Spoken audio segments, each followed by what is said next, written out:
Amor líquido acerca de la fragilidad de los vínculos humanos, Zygmunt Bauman, 2003. Amor líquido continúa el certero análisis acerca de la sociedad en el mundo globalizado y los cambios radicales que impone a la condición humana. En esta ocasión se concentra en el amor.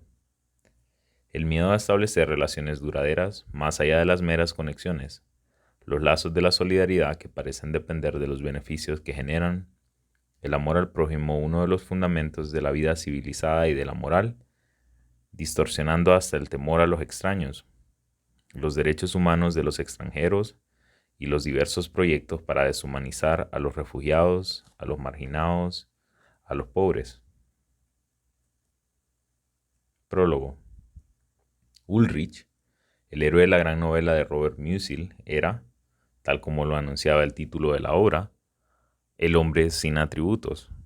Al carecer de atributos propios, ya fueran heredados o adquiridos irreversiblemente y de manera definitiva, Ulrich debía desarrollar, por medio de su propio esfuerzo, cualquier atributo que pudiera haber deseado poseer, empleando para ello su propia inteligencia e ingenio, pero sin garantías de que esos atributos duraran indefinidamente en un mundo colmado de señales confusas, con tendencia a cambiar rápidamente y de maneras imprevisibles. El héroe de este libro es el hombre sin vínculos, y particularmente sin vínculos tan fijos y establecidos como solían ser las relaciones de parentesco en la época de Ulrich. Por no tener vínculos inquebrantables y establecidos para siempre, el héroe de este libro, el habitante en nuestra moderna sociedad líquida, y sus sucesores de hoy deben amarrar los lazos que prefieran usar como eslabón para ligarse con el resto del mundo humano, basándose exclusivamente en su propio esfuerzo y con la ayuda de sus propias habilidades y de su propia persistencia. Sueltos, deben conectarse. Sin embargo, ninguna clase de conexión que pueda llenar el vacío dejado por los antiguos vínculos ausentes tiene garantía de duración. De todos modos, esa conexión no debe estar bien anudada para que sea posible desatarla rápidamente cuando las condiciones cambien, algo que en la modernidad líquida seguramente ocurrirá una y otra vez. Este libro procura desentrañar, registrar y entender esa extraña fragilidad de los vínculos humanos, el sentimiento de inseguridad que esa fragilidad inspira y los deseos conflictivos que ese sentimiento despierta, provocando el impulso de estrechar los lazos, pero manteniéndolos al mismo tiempo flojos para poder desanudarlos. Al carecer de la visión aguda, la riqueza de la paleta y de la sutileza de la pincelada de Musil, de hecho, cualquiera de esos exquisitos talentos que convirtieron al hombre sin atributos en el retrato definitivo del hombre moderno, tengo que limitarme a esbozar una carpeta llena de burdos bocetos fragmentarios, en vez de pretender un retrato completo, y menos aún definitivo. Mi máxima aspiración es lograr un identic o identikit, un fotomontaje que puede contener tanto espacios vacíos como espacios llenos, e incluso esa composición final será una tarea inconclusa, que los lectores deberán completar. El héroe principal de este libro son las relaciones humanas.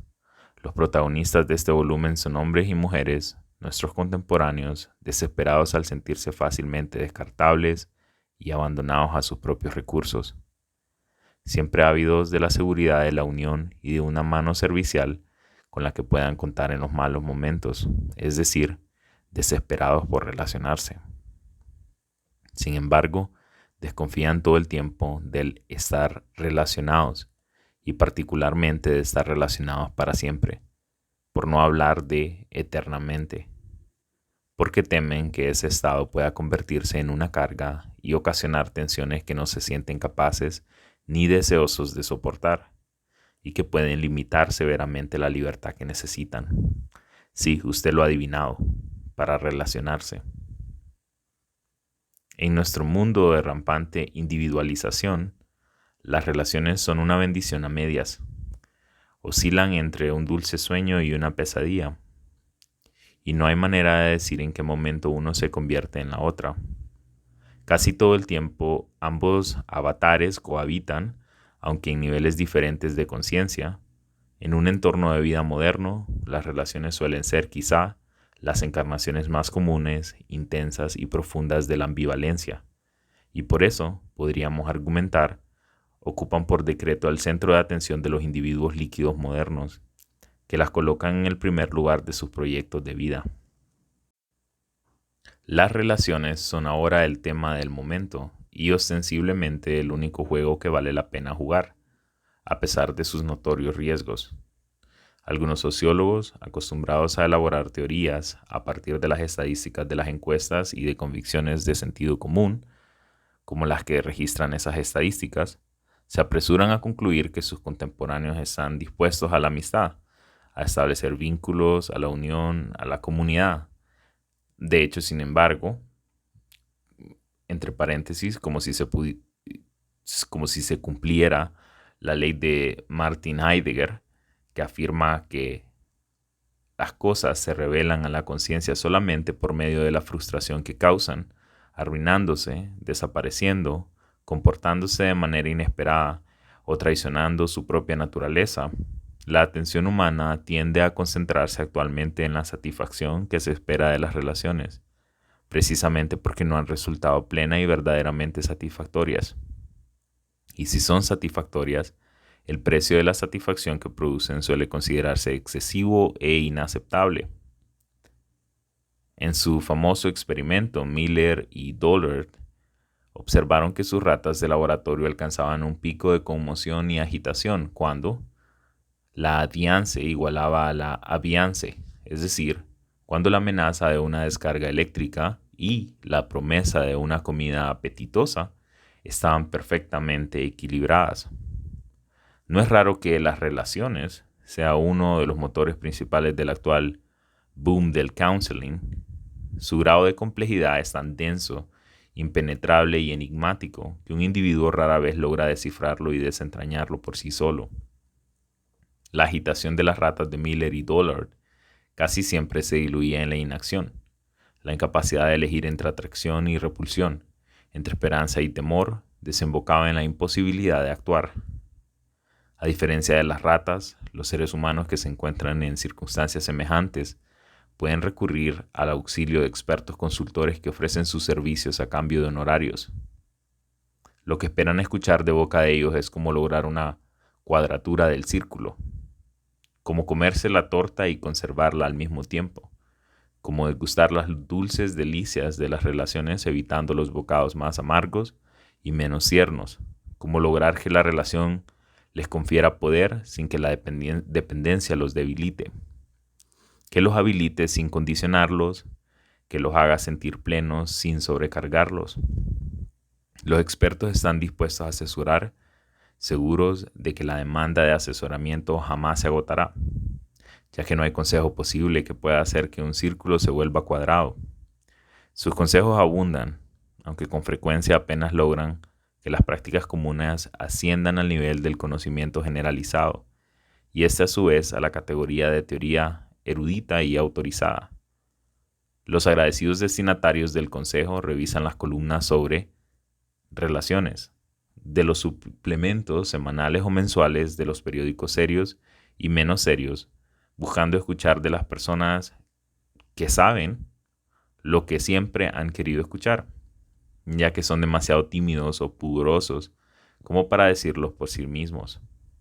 De ese modo se enteran de las idas y venidas de otros como ellos, y se consuelan como pueden con la idea, respaldada por expertos, de que no están solos en sus solitarios esfuerzos por enfrentar esa encrucijada. A través de la experiencia de otros lectores, reciclada por los counselors, los lectores se enteran de que pueden intentar establecer relaciones de bolsillo, que se puedan sacar en caso de necesidad, pero que también puedan volver a sepultarse en las profundidades del bolsillo cuando ya no son necesarias, o de que las relaciones son como la ribena. Si se la bebe sin diluir, resulta nauseabunda y puede ser nociva para la salud. Al igual que la ribena, las relaciones deben diluirse para ser consumidas, o de que las parejas abiertas son loables por ser relaciones revolucionarias que han logrado hacer estallar la asfixiante burbuja de la pareja, o de que las relaciones como los autos deben ser sometidos regularmente a una revisión para determinar si pueden continuar funcionando. En suma, se enteran de que el compromiso, y en particular el compromiso a largo plazo, es una trampa que el empeño de relacionarse debe evitar a toda costa.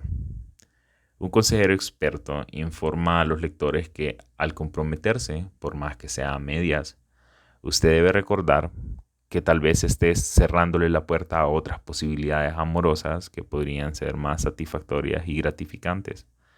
Otro experto es aún más directo. Las promesas de compromiso a largo plazo no tienen sentido, al igual que otras inversiones, primero rinden y luego declinan.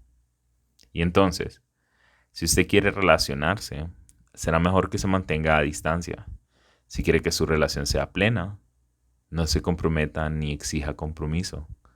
Mantenga todas sus puertas abiertas permanentemente. Si uno les preguntara a los habitantes de Leonia, una de las ciudades invisibles de Ítalo Calvino, dirían que su pasión es disfrutar las cosas nuevas y diferentes. De hecho, cada mañana estrenan ropa nueva. Extraen de su refrigerador último modelo lata sin abrir, escuchando los últimos jingles que suenan desde una radio de última generación. Pero cada mañana los restos de la Leonia de ayer esperan el camión del basurero. Y uno tiene derecho a preguntarse si la verdadera pasión de los leonianos no será, en cambio, el placer de expulsar, descartar, limpiarse de una impureza recurrente. Si no es así, ¿por qué será que los barrenderos son bienvenidos como ángeles, aun cuando su misión está rodeada de un respetuoso silencio? Es comprensible, una vez que las cosas han sido descartadas, nadie quiere volver a pensar en ellas. Pensemos, los habitantes de nuestro moderno mundo líquido no son como los habitantes de Leonia, preocupados por una cosa mientras hablan de otra. Dicen que su deseo, su pasión, su propósito o su sueño es relacionarse, pero en realidad no están más bien preocupados por impedir que sus relaciones se cristalicen y se cuajen. Buscan realmente relaciones sostenidas tal como dicen, o desean más que nada que esas relaciones sean ligeras y laxas, siguiendo el patrón de Richard Baxter, según el cual se supone que las riquezas deben descansar sobre los hombros como un abrigo liviano, para poder deshacerse de ellas en cualquier momento. En definitiva, ¿qué clase de consejo está buscando verdaderamente? ¿Cómo anudar la relación o cómo, por si acaso, deshacerla sin prejuicio y sin cargos de conciencia? No hay respuestas fáciles a esta pregunta, aunque es necesario formularla y seguirá siendo formulada mientras los habitantes del moderno mundo líquido sigan debatiéndose bajo el peso abrumador de la tarea más ambivalente de las muchas que deben enfrentar cada día. Tal vez la idea misma de relación aumente la confusión. Por más arduamente que se esfuercen los desdichados buscadores de relaciones y sus consejeros, esa idea se resiste a ser despojada de sus connotaciones perturbadoras y aciagas. Sigue cargada de vagas amenazas y premoniciones sombrías. Transmite simultáneamente los placeres de la unión y los horrores del encierro.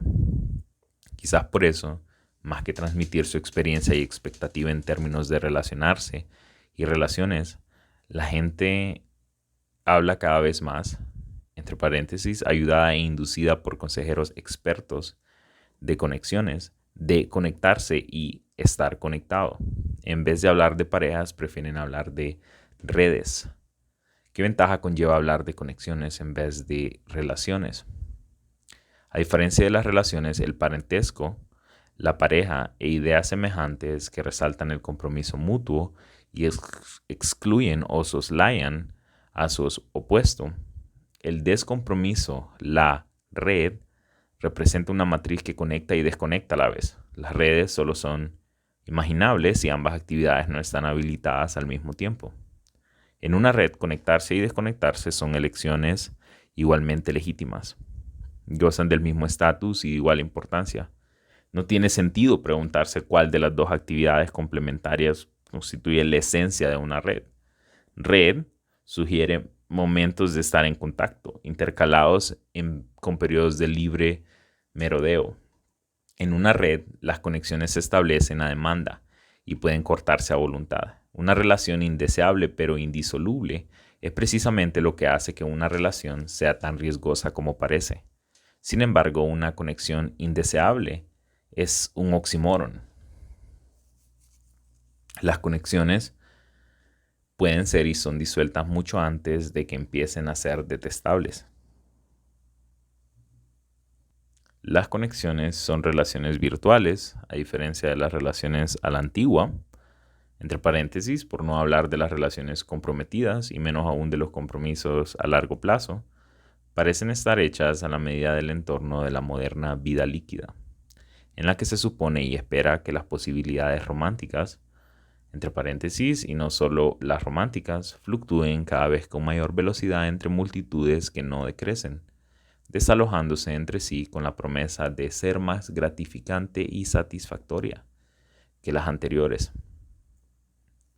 A diferencia de las verdaderas relaciones, las relaciones virtuales son de fácil acceso y salida.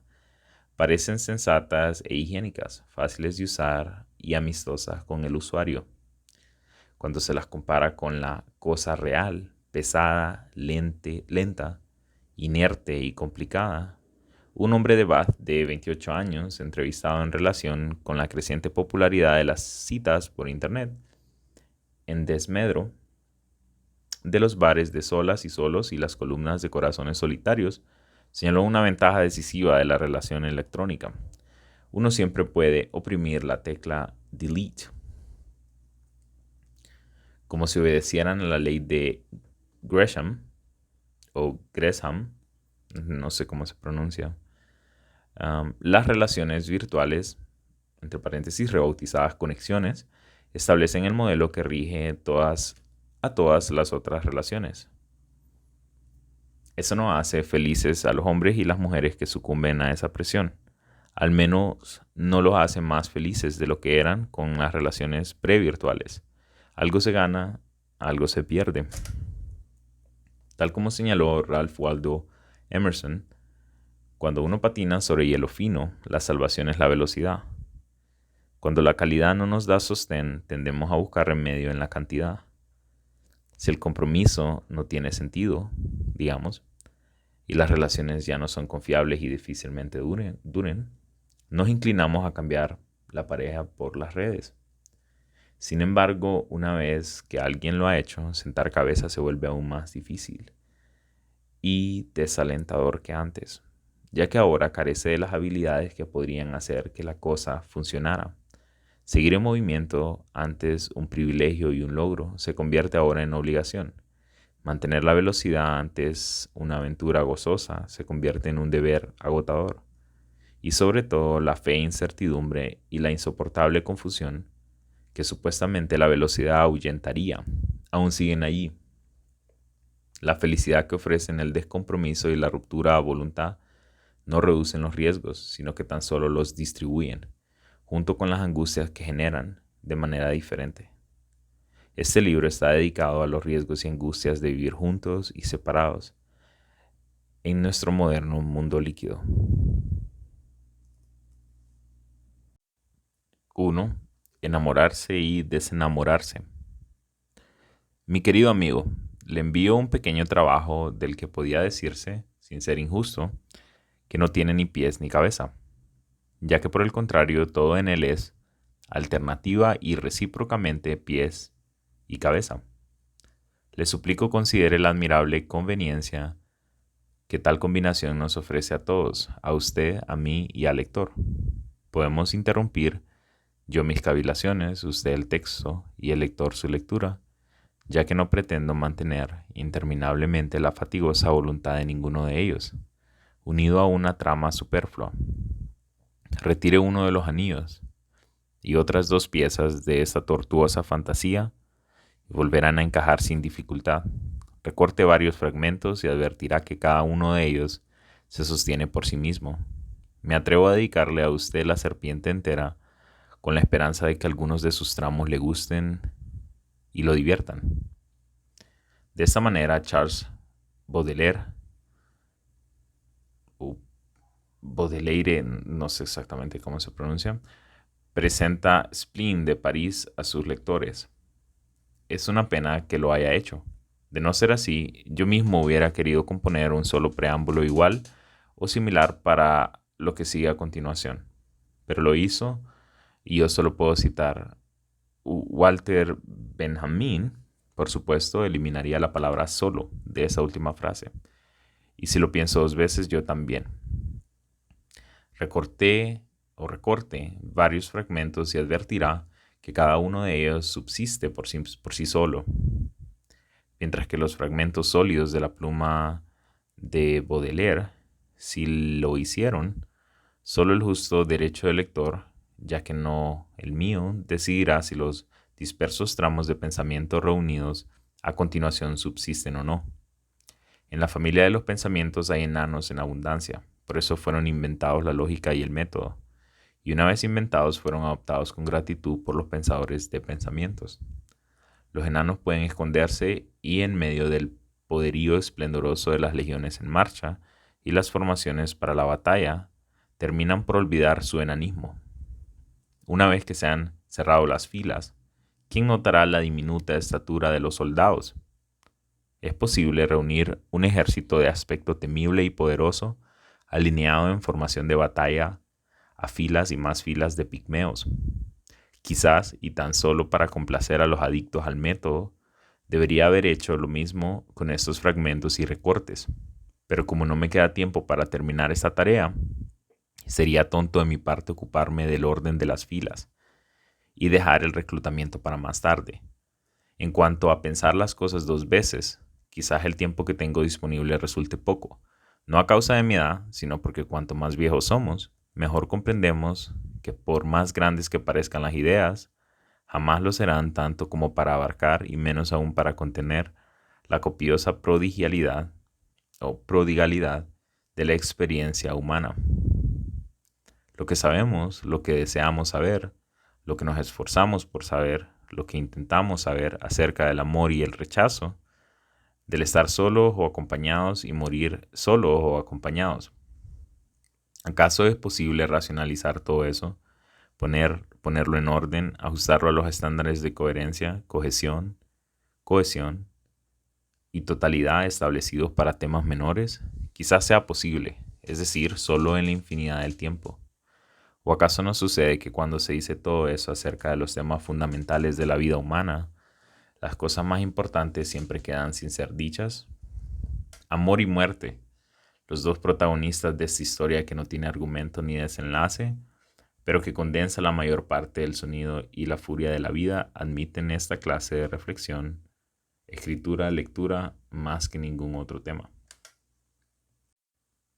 Iván Klima dice: casi nada se parece tanto a la muerte como el amor realizado. Cada aparición de cualquiera de los dos es única pero definitiva, irrepetible, inapelable e impostergable. Cada aparición debe sostenerse por sí sola y lo hace. Toda vez que aparecen nacen por primera vez, o renacen saliendo de la nada, de la oscuridad, del no ser, sin pasado ni futuro. Cada vez, empiezan desde el principio, dejando al desnudo lo superfluo de las tramas del pasado y la vanidad de cualquier trama del porvenir. Solo se puede entrar en el amor y en la muerte una única vez, menos aún que en el río de Heráclito. De hecho, son sus propios pies y cabezas desdeñosos y negligentes con respecto a todo lo demás. Bronislaw Malinowski solía burlarse de los difusionistas por confundir las colecciones de los museos con genealogías, al ver utensilios rústicos de pedernal ordenados en las vitrinas delante de otros más sofisticados. Hablaban de historia de las herramientas. Esa actitud, se burlaba Malinowski, era equivalente a considerar que una hacha de piedra daba origen a otra, del mismo modo que, digamos, el Hiparión dio origen en su momento al Equus Caballus. El origen de los caballos puede rastrearse en otros caballos, pero las herramientas no son antecesoras ni descendientes de otras herramientas. Las herramientas, a diferencia de los caballos, no tienen una historia propia. Son, se podría decir, marcas que puntúan las biografías individuales y las historias colectivas de la humanidad. Son manifestaciones o sedimentos de esas biografías e historias. Y lo mismo puede decirse del amor o de la muerte. El parentesco, la afinidad, los vínculos casuales son características del ser y o de la unión de humanos. El amor y la muerte no tienen historia propia, son acontecimientos del tiempo humano. Cada uno de ellos independiente, no conectado, y menos aún causalmente conectado a otros acontecimientos similares, salvo en las composiciones humanas retrospectivas, ansiosas por localizar, por inventar esas conexiones y comprender lo incomprensible. Y por eso es imposible aprender a amar, tal como no se puede aprender a morir, y nadie puede aprender el elusivo, el inexistente aunque intensamente deseado arte de no caer en sus garras, de mantenerse fuera de su alcance. Cuando llegue el momento, el amor y la muerte caerán sobre nosotros, a pesar de que no tenemos ni un indicio de cuándo llegará ese momento. Sea cuando fuere, nos tomarán desprevenidos. En medio de nuestras preocupaciones cotidianas, el amor y la muerte surgirán ad nihilo, de la nada. Por supuesto, tendemos a recapitular para ser más sabios después del hecho. Tratamos de rastrear los antecedentes, de aplicar el infalible principio de que un post hoc es seguramente el propter hoc, de concebir un linaje que dé sentido al acontecimiento, y con frecuencia nuestros esfuerzos se ven coronados por el éxito. Necesitamos ese éxito por el consuelo espiritual que proporciona. Resucita aún de manera indirecta nuestra fe en la regularidad del mundo y la previsibilidad de los acontecimientos, que resulta indispensable para nuestra salud y cordura. También conjura la ilusión de que hemos adquirido un nuevo saber, de que hemos aprendido y sobre todo de que se trata de algo que podemos aprender, tal como es posible aprender las leyes de la inducción de J.S. Milley, o a conducir autos, o a comer con palitos en lugar de tenedor, o a causar una impresión favorable en los entrevistadores. En el caso de la muerte, se admite que el aprendizaje se limita a la experiencia de otras personas y es por lo tanto una ilusión in extremis. La experiencia de otras personas no puede aprenderse verdaderamente como experiencia. Es el producto final del aprendizaje del objeto. No es posible separar el Erlebnis original de la contribución creativa de las capacidades imaginativas del sujeto. La experiencia ajena solo puede conocerse como una historia procesada, interpretada según lo que los otros vivieron. Tal vez algunos gatos verdaderos tienen, como Tom de Tom y Jerry, 9 vidas o más, y tal vez algunos conversos pueden llegar a creer que en la reencarnación. Pero el hecho es que la muerte, como el nacimiento, se produce solo una vez. No hay manera de aprender a hacerlo bien la próxima, ya que se trata de un acontecimiento que nunca volveremos a experimentar. El amor parece gozar de un estatus diferente que los otros acontecimientos excepcionales. De hecho, podemos enamorarnos más de una vez, y algunas personas se enorgullecen o se quejan de que se enamoran y se desenamoran, al igual que algunos de los que llegan a conocer en ese proceso, con demasiada facilidad. Todo el mundo ha escuchado historias acerca de esas personas proclives al amor o vulnerables al amor.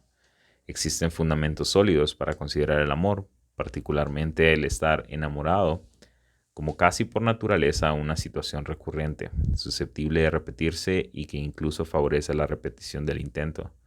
Si nos interrogan, la mayoría de nosotros llegamos a nombrar la cantidad de veces que nos enamoramos. Podemos suponer, y con fundamento, que en nuestros tiempos crece rápidamente la cantidad de personas que tiende a calificar de amor a más de una de sus experiencias vitales, que no diría que el amor que experimenta en este momento es el último, y que prevé que aún le esperan varias experiencias más de la misma clase.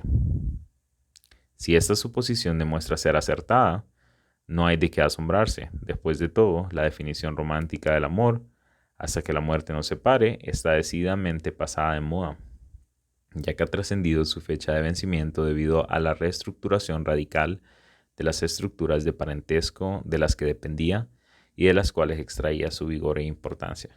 Pero la desaparición de esa idea implica, inevitablemente, la simplificación de las pruebas de esa experiencia o que esa experiencia debe superar para ser considerada como amor.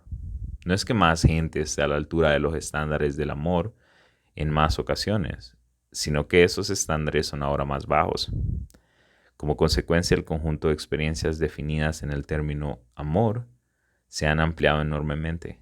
Relaciones de una noche son descritas por medio de la expresión hacer el amor.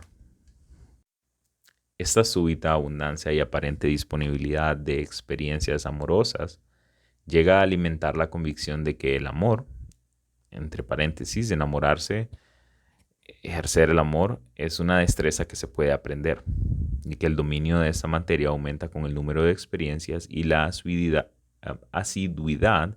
del ejercicio. Incluso se puede llegar a creer, entre paréntesis, y con frecuencia se cree, que la capacidad amorosa crece con la experiencia acumulada, que el próximo amor será una experiencia aún más estimulante que la que se disfruta actualmente, aunque no tan emocionante y fascinante como la que vendrá después de la próxima.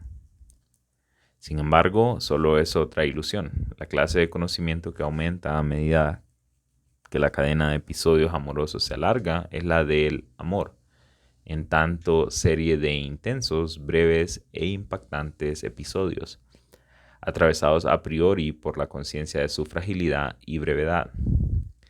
La clase de destreza que se adquiere es la de terminar rápidamente y volver a empezar desde el principio, en la que según Soren Kierkegaard, el Don Giovanni de Mozart era el virtuoso arquetípico. Pero por estar guiado por la compulsión a intentarlo otra vez y obsesionado con la idea de impedir que cada intento sucesivo interfiriera con los intentos futuros, Don Giovanni era también el impotente amoroso arquetípico. Si el propósito de la infatigable búsqueda y experimentación de Don Giovanni hubiera sido el amor, su propia compulsión a experimentar hubiera descalificado ese propósito.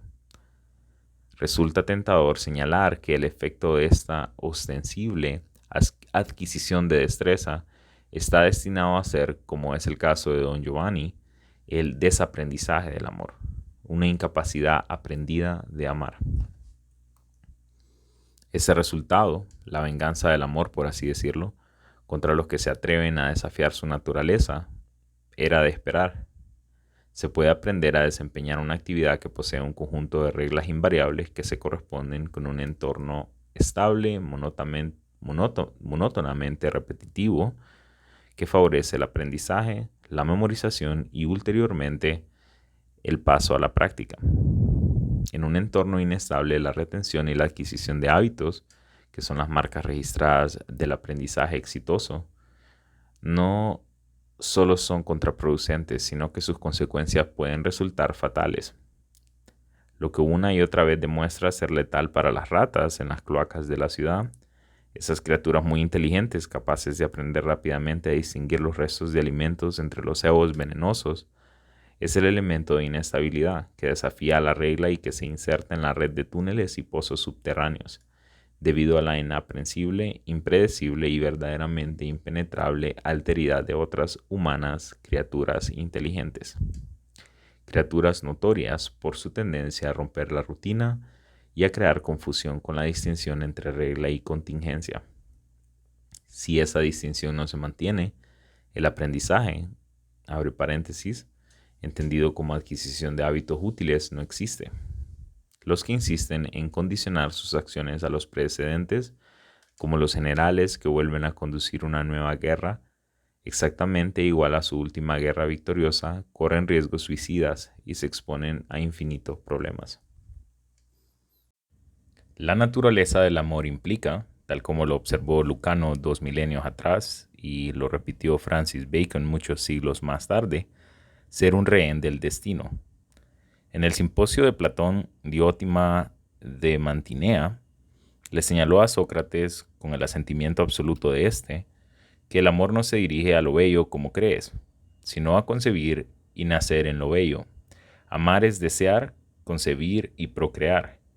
Y por eso el amante busca y se esfuerza por encontrar la cosa bella en la cual pueda concebir. En otras palabras, el amor no encuentra su sentido en el ansia de cosas ya hechas, completas y terminadas, sino en el impulso a participar en la construcción de esas cosas.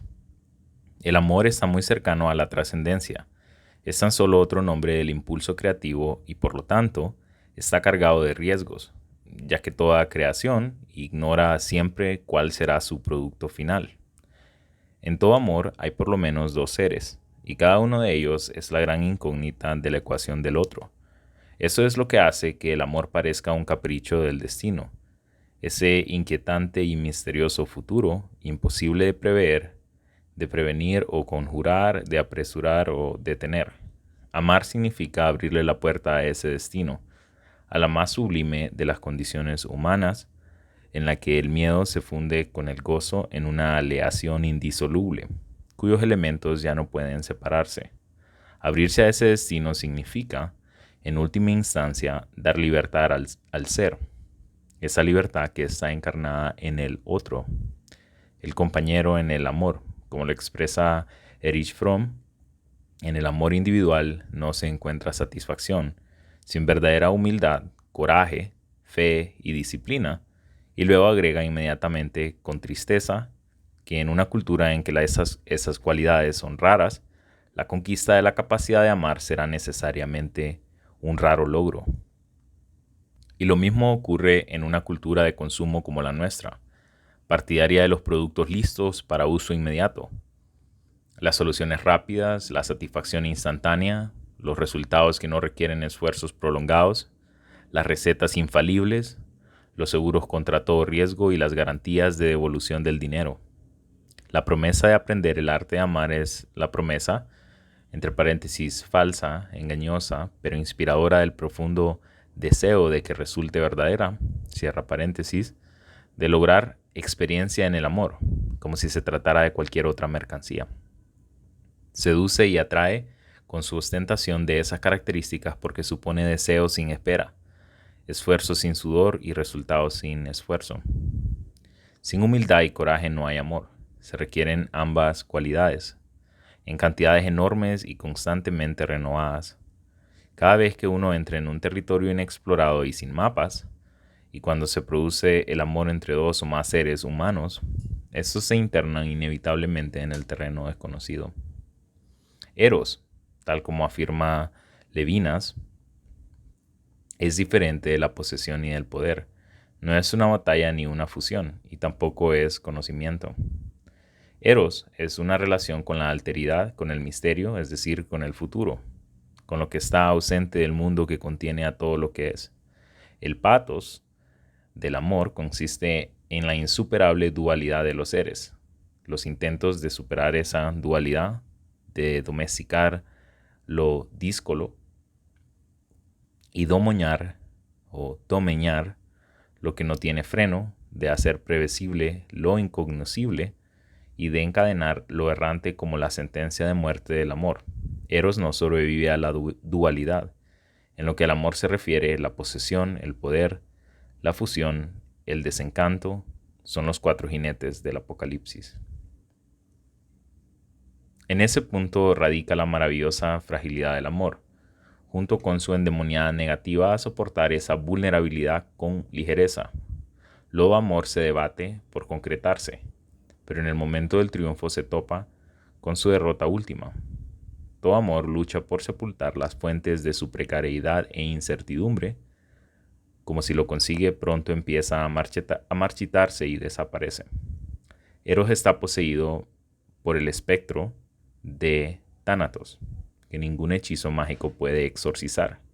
No es que Eros sea precoz y ninguna dimensión ni intensidad de educación ni de métodos de autoaprendizaje consiguieran liberarlo de su patológica tendencia suicida. El desafío, la atracción, la seducción que ejerce el otro vuelve toda distancia, por reducida y minúscula que sea, intolerablemente grande. La brecha se siente como un precipicio.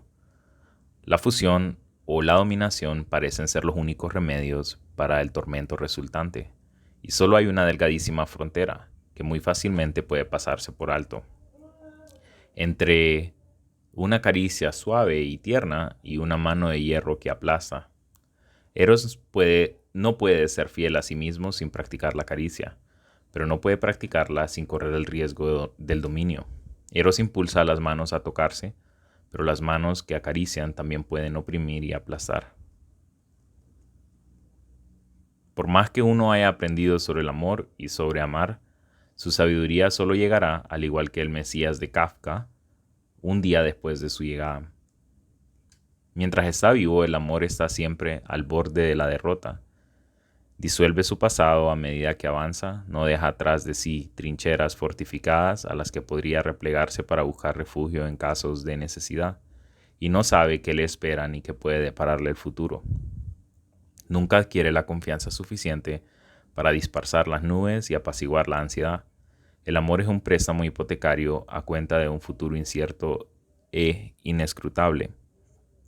El amor puede ser y suele ser tan aterrador como la muerte, solo que, a diferencia de la muerte, encubre la verdad bajo oleadas de deseo y entusiasmo. Es sensato equiparar la diferencia entre el amor y la muerte a la que existe entre la atracción y la repulsión. Si lo pensamos dos veces, sin embargo, ya no podemos estar tan seguros. Las promesas del amor son generalmente menos ambiguas que sus ofrendas. De ese modo, la tentación de enamorarse es avasallante y poderosa, pero también lo es la atracción que ejerce la huida, y el señuelo que nos induce a buscar una rosa sin espinas está siempre presente y resulta difícil de resistir. Deseo y amor, hermanos, a veces mellizos, pero nunca gemelos idénticos. El deseo es el anhelo de consumir, de absorber, devorar, ingerir y digerir, de aniquilar. El deseo no necesita otro estímulo más que la presencia de alteridad. Esa presencia es siempre una afrenta y una humillación. El deseo es el impulso a vengar la afrenta y disipar la humillación. Es la compulsión de cerrar la brecha con la alteridad que atrae y repele, que seduce con la promesa de lo inexplorado e irrita con su evasiva y obstinada otredad. El deseo es el impulso de despojar la alteridad de su otredad y por lo tanto de su poder. A partir de ser explorada, familiarizada y domesticada, la alteridad debe emergir despojada del aguijón de la tentación, sin ningún acicate. Es decir, si es que sobrevive a tal tratamiento, sin embargo, lo más posible es que, en el curso del proceso, sus restos no digeridos hayan pasado del terreno de lo consumible al de los desechos. Lo que se puede consumir atrae, los desechos repelen. Después del deseo llega el momento de disponer de los desechos. Según parece, la eliminación de lo ajeno, de la alteridad y el acto de deshacerse del seco caparazón se cristalizan en el júbilo de la satisfacción, condenado a desaparecer una vez que la tarea se ha realizado. En esencia, el deseo es un impulso de destrucción, y aunque oblicuamente, también un impulso de autodestrucción. El deseo está contaminado desde su nacimiento por el deseo de muerte. Sin embargo, este es su secreto mejor guardado y sobre todo guardado de sí mismo. Por otra parte, el amor es el anhelo de querer y preservar el objeto querido. Un impulso centrífugo, a diferencia del centrípeto deseo. Un impulso a la expansión, a ir más allá, a extenderse hacia lo que está allá afuera, a ingerir, absorber y asimilar al sujeto en el objeto, y no a la inversa como en el caso del deseo. El deseo es ampliar el mundo. Cada adición es la huella viva del yo amante. En el amor, el yo es gradualmente trasplantado al mundo. El yo amante se expande entregándose al objeto amado. El amor es la supervivencia del yo a través de la alteridad del ego, y por eso el amor implica el impulso de proteger, de nutrir, de dar refugio y también de acariciar y mimar, o de proteger celosamente, cercar, encarcelar. Amar significa estar al servicio, estar a disposición, esperando órdenes, pero también puede significar la expropiación y confiscación de toda responsabilidad. Dominio a través de la entrega, sacrificio que paga con engrandecimiento. El amor y el ansia de poder son gemelos siameses. Ninguno de los dos podría sobrevivir a la separación. Si el deseo ansía consumir, el amor ansía poseer. En cuanto a la satisfacción del deseo es colindante con la aniquilación de su objeto. El amor crece con sus adquisiciones y se satisface con su durabilidad. Si el deseo es autodestructivo, el amor se autoperpetúa. Como el deseo, el amor es una amenaza contra su objeto. El deseo destruye su objeto, destruyéndose a sí mismo en el proceso. La misma red protectora que el amor urde amorosamente alrededor de su objeto lo esclaviza. El amor hace prisionero y pone en custodia al cautivo, arresta para proteger al propio prisionero. El deseo y el amor tienen propósitos opuestos. El amor es una red arrojada sobre la eternidad. El deseo es una estratagema para evitarse el trabajo de urdir esa red. Fiel a su naturaleza, el amor luchará por perpetuar el deseo. El deseo, por su parte, escapará de los grilletes del amor. Las miradas se encuentran a través de una habitación atestada. Se enciende la chispa de la atracción. Conversan, bailan, se ríen, comparten un trago o una broma, y antes de darse cuenta, uno de los dos dice: ¿tu casa o la mía? Ninguno de los dos está en busca de una relación seria, pero de alguna manera una noche puede convertirse en una semana, después de un mes, en un año o más tiempo, señala Catherine Jarvie. Ese imprevisible resultado del fogonazo del deseo y de una sola noche para sofocarlo es, según Jarvie, un punto intermedio entre la libertad de los encuentros ocasionales y la seriedad de una relación importante. Aunque la seriedad, tal como la propia Jarvie recuerda a sus lectores, no sirve para proteger a una relación importante, ni impide que ésta termine en dificultades y amarguras. Cuando un miembro de la pareja sigue comprometido con la relación mientras el otro ansía buscar nuevos campos de pastoreo. Los puntos intermedios, como todos los otros acuerdos, hasta nuevo aviso, dentro de un entorno fluido en el que comprometerse con el futuro es tan imposible como ofensivo.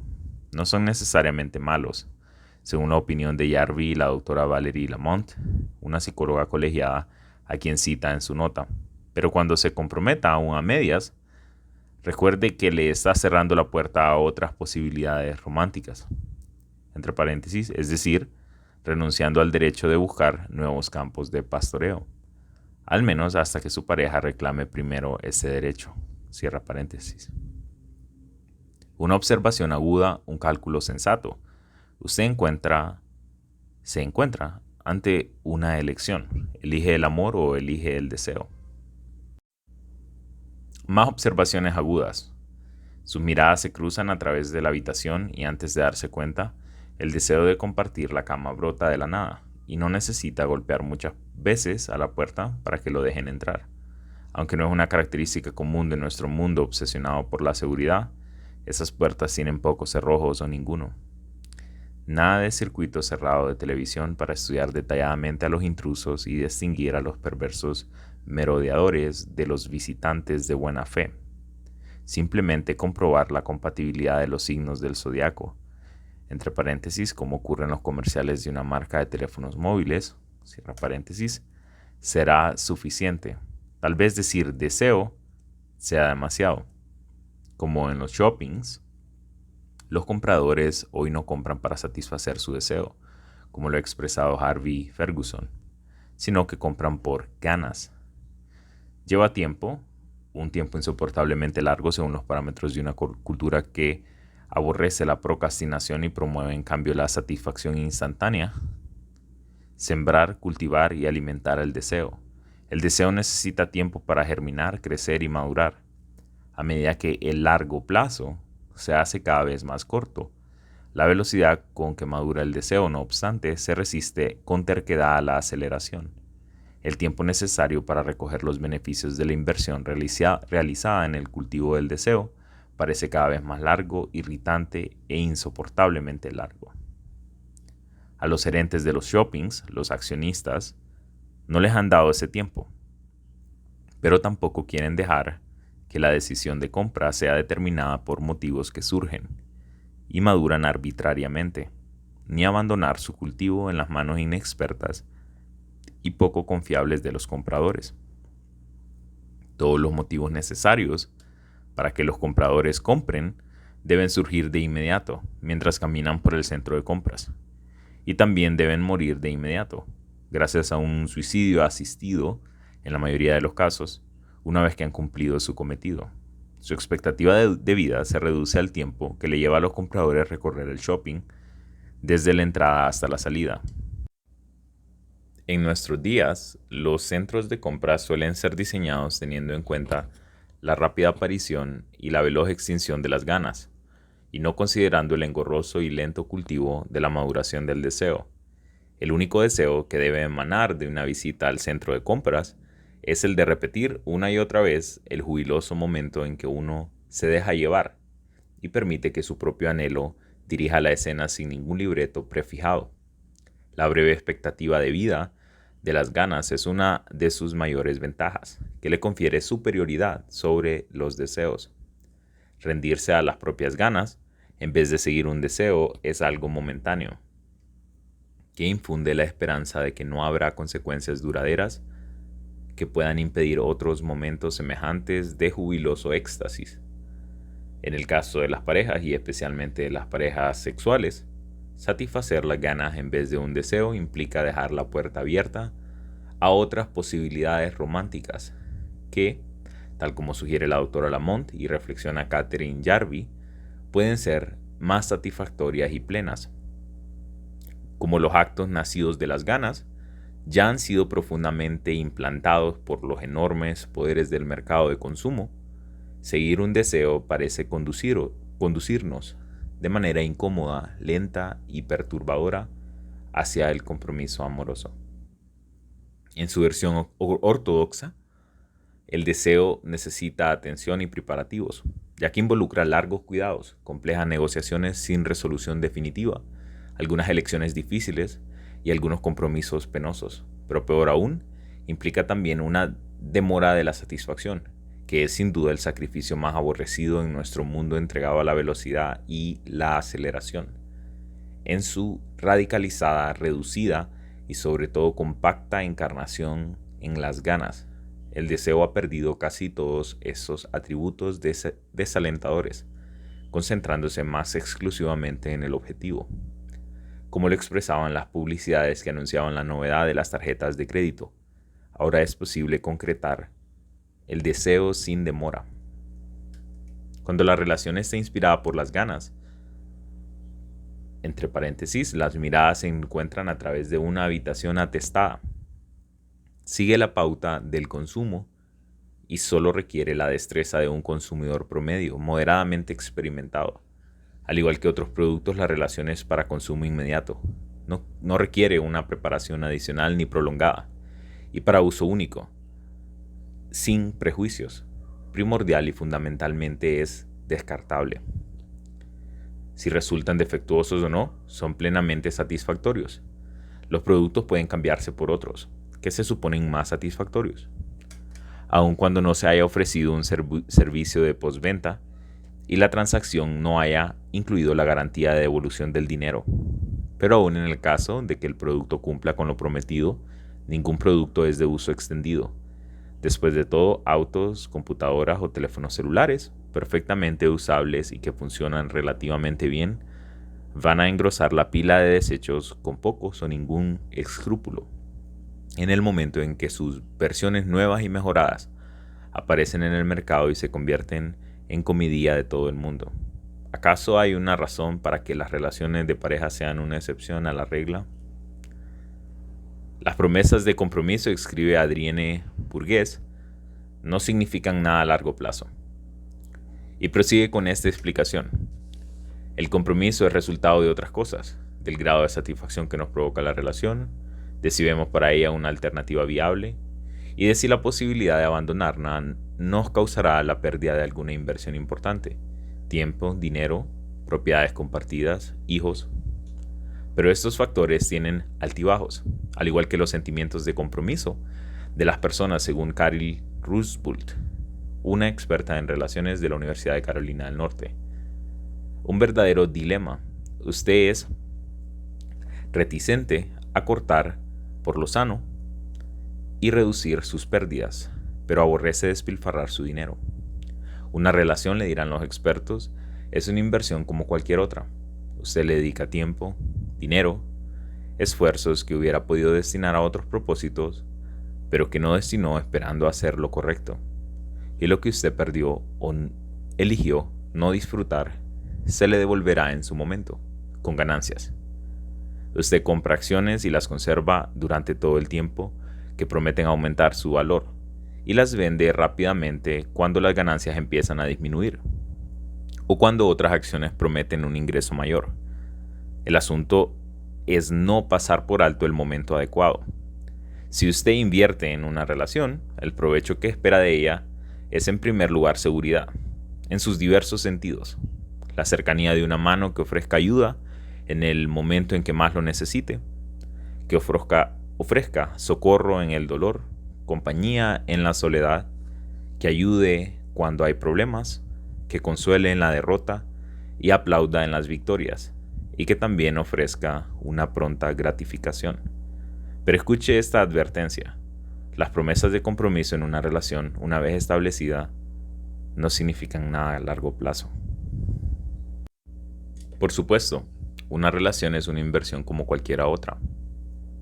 ¿Y a quién se le ocurriría exigir un juramento de lealtad a las acciones que acaba de comprarle al agente de bolsa?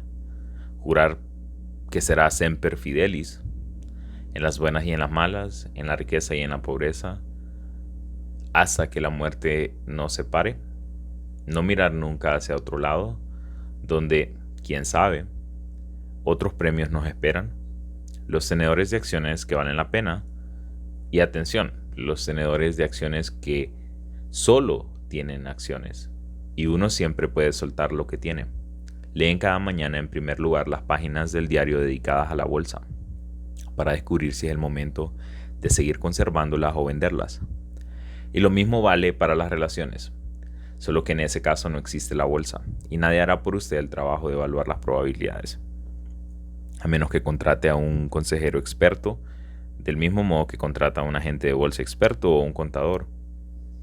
Aunque en el caso de las relaciones, innumerables programas testimoniales y dramas de la vida real intentan hoy ocupar el lugar del asesor experto. De modo que usted tiene que hacerlo cada día por sí solo. Si comete un error, se le negará el consuelo de echarle la culpa al hecho de haber sido erróneamente informado. Deberá estar constantemente alerta. Pobre de usted si duerme una siesta o baja la guardia. Estar en una relación significa un montón de dolores de cabeza, pero sobre todo una perpetua incertidumbre. Uno nunca puede estar verdadera y plenamente seguro de lo que debe hacer, y jamás tendrá la certeza de que ha hecho lo correcto o de que lo ha hecho en el momento adecuado. Parece que el dilema no tiene solución, y peor aún, parece plantearnos una paradoja absolutamente injusta. La relación no solo no cumple en satisfacer una necesidad, tal como se esperaba de ella, sino que además convierte esa necesidad en algo más irritante y enloquecedor. Usted buscó esa relación con la esperanza de mitigar la inseguridad que lo acosaba en soledad, pero la terapia solo ha servido para agudizar los síntomas. Y tal vez ahora usted se siente menos seguro que antes, aun cuando la nueva y agravada inseguridad emana de otra parte.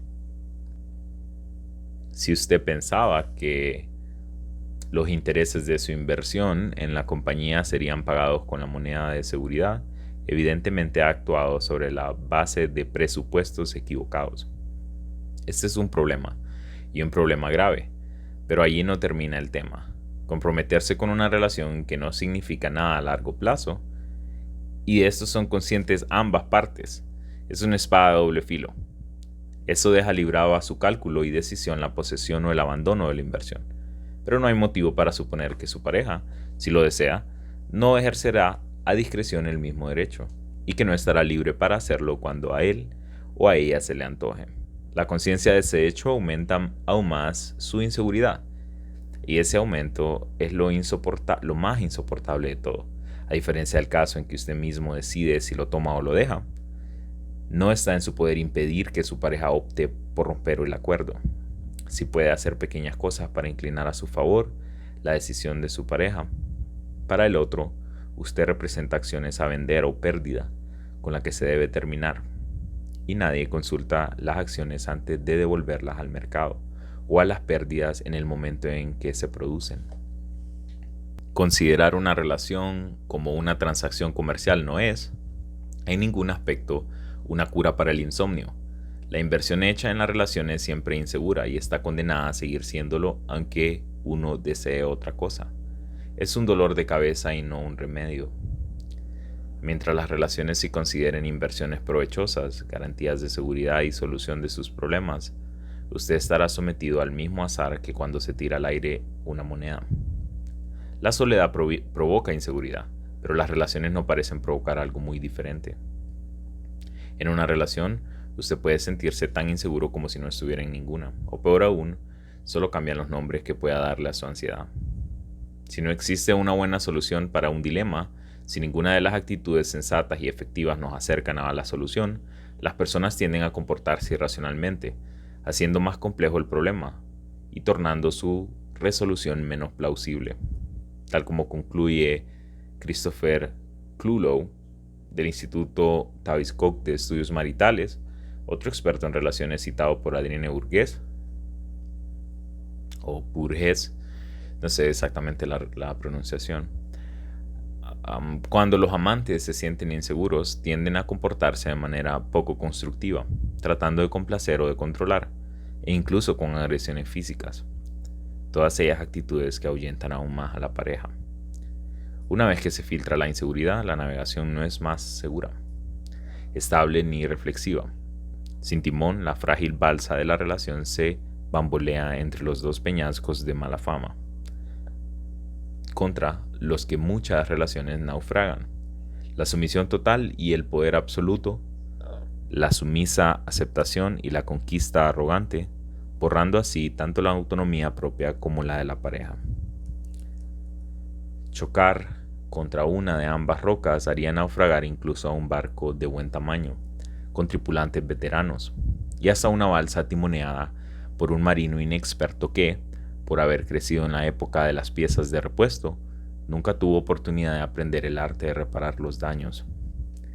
Ningún marino de hoy perdería el tiempo reparando la parte que ya no sirve para navegar, sino que más bien la reemplazaría con una pieza de repuesto. Pero en la balsa de una relación no hay piezas de repuesto. El fracaso de una relación es con frecuencia un fracaso de comunicación, tal como observó Knud Lostrup. Primero, el amable evangelista de la parroquia de Funen y más tarde el filósofo ético con voz de clarín de la Universidad de Aarhus. Hay dos perversiones divergentes que esperan emboscadas al comunicador desprevenido o irreflexivo.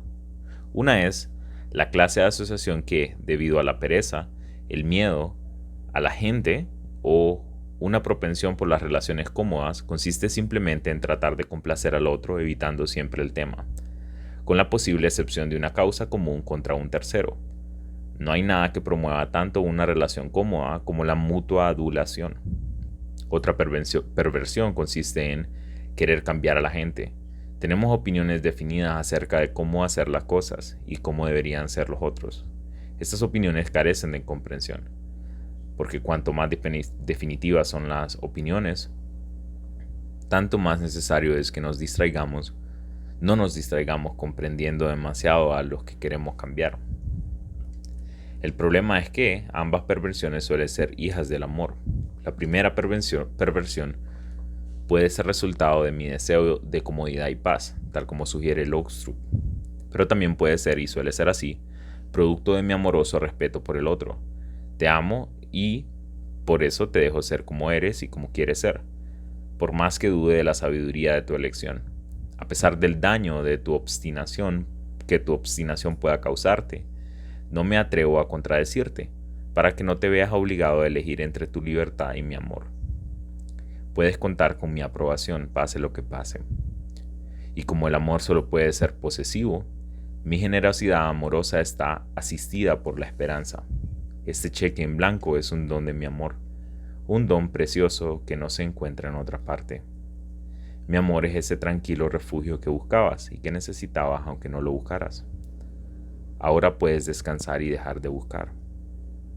Es la posesividad del amor en acción, pero una clase de posesividad que se manifiesta en la contención y el autodominio. La segunda perversión es la de la posesividad del amor dejada en libertad, sin ninguna restricción.